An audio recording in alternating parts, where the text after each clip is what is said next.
As you can tell by this awesome title, it's time to get into some parkour politics. So this is like a generalized guide, but also a very specified guide for how not to get in trouble for doing parkour. Now, let me start by saying, when people say do parkour, that can mean a lot of different things. Like, I don't know, sometimes you're just like kids messing around, like parkour's a joke to like most people, and that's like cool, I get it, I guess.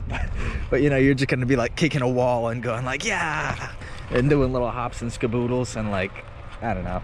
Like, I feel like you have more ground to stand on if you're actually serious about what you're doing and you're not just messing around, loitering, throwing around your Monster Energy cans. Okay, but regardless of whatever perspective you have on parkour, whether you take it seriously to heart or if it's just fun goofs for you, there is definitely some like philosophy politics that gets into where's the right and wrong place and time for parkour. This is something I have a little bit of trouble with because like that seems like such a weird law. Like, well, there pretty much is no laws against parkour. You should know that for number one. So usually you kind of do have rights because, well, if you're allowed to walk through this space, you're allowed to jump through this space. And if you're allowed to jump through this space, you could do a backflip in this space, etc., etc. You know, like, are you it's not really such that people are putting laws that say you're not allowed to do movement. It's more like property owners with liabilities. So to cut through everything, I just want to say the philosophy you have to adopt if you're going to be doing parkour in public is the philosophy of yield and retreat. Because when we're doing parkour, we are kind of in borrowed space and we're doing things that could potentially cause trouble for us or other people if something goes wrong or right and someone's in the way. So stick by that law at all costs of yield and retreat. If there's people walking through the area where you're training, let them go first. Always just stop, meander about, or you could be honest and say what you're doing and ask for the space. But if you just wait your turn, wait extra turns, then that shows deeper character more than just, you know, you're here to kick and jump on stuff. And this should go without saying, but stay out of areas where we are definitely not wanted, like a cemetery or a school that is in session or something like that. And maybe just take some practice to understand the nuances of what's good to practice or not. But let me use this real life example right here. Classic spot I love that I definitely never want to get kicked out of, because it's my favorite spot in the world, you can see, right? But like even myself, I have rules set for here. Like I do mess with all this rock stuff, jumping, climbing around, all that, but never touch the wood on this, you know, never try to actually get on the ceiling. For me, parkour is not about, you know, explore at all costs, because for me it is about the long term here, and I don't want to see anything break or for parkour to get bad labels or understandings or anything like that. So try to find the line of what's welcome and not. And I'm gonna keep going on this yield and retreat idea right here is a good example too, because this is my favorite spot around, yeah, but that right there is a bathroom and it's open all seasons. So yeah, one, that's great, and two, I don't want to be freaking people out to try to stop them from going to the bathroom or something like that, you know? So yield and retreat, meander. There's a perfect example going on right now.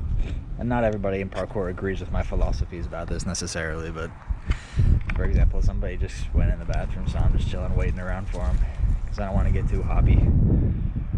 Because it's not about proving your rights or what you can do, it's just, I try to just not be there as much as possible. Just pretend I'm not there if I get spotted. You don't have to do that, it's just how I do things. Now this type of philosophy can definitely interfere with your training because, you know, cars come and go through here a lot. It basically means I'm taking breaks anytime I see a car coming because I don't want to risk anything. But that takes you in and out of the flow pretty fast, but honestly I get used to it, and for me it's worth it to never be talked to about parkour. And also on some of the places you might be doing parkour, for example schools, playgrounds, things like that, it's not really against the rules for you to be moving there, but just know that you're gonna get looks. And not because you're weird and they're normal, but because, you know, you're kind of scaring people because you're jumping off of things up here whenever people's kids are playing nearby. So yield and retreat, like I said, give people the way. And if someone does ask you about it, like maybe there's a time and a place to stand up for yourself, but it's not about being right or wrong. It's about not causing trouble so you can continue to use your spots that you love. Like for me, I'd be deathly afraid if I got kicked out of this, because this is like my favorite local spot. So I'm doing everything I can to respect the people who use it and to respect the environment too, because on top of the pseudo mind engagements that I'm talking about in this video, you also don't want to be breaking things.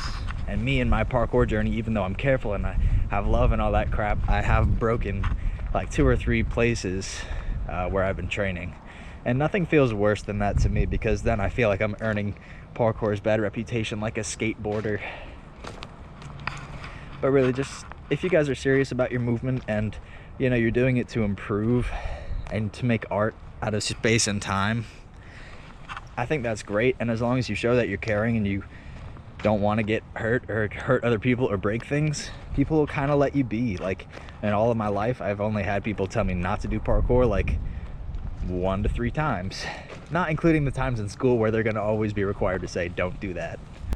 So yes, please just try to agree with people and your surroundings so we can give parkour a good image, because it's already kind of like an underground thing, and the only people who know about it just know of it as like crashing into things. So we're trying to give parkour a good name. If weed did it, if marijuana did it, damn it, we can do it too. So hey guys, retreat and yield your parkour spots, and we can all keep moving together. That's all I wanted to say. Peace.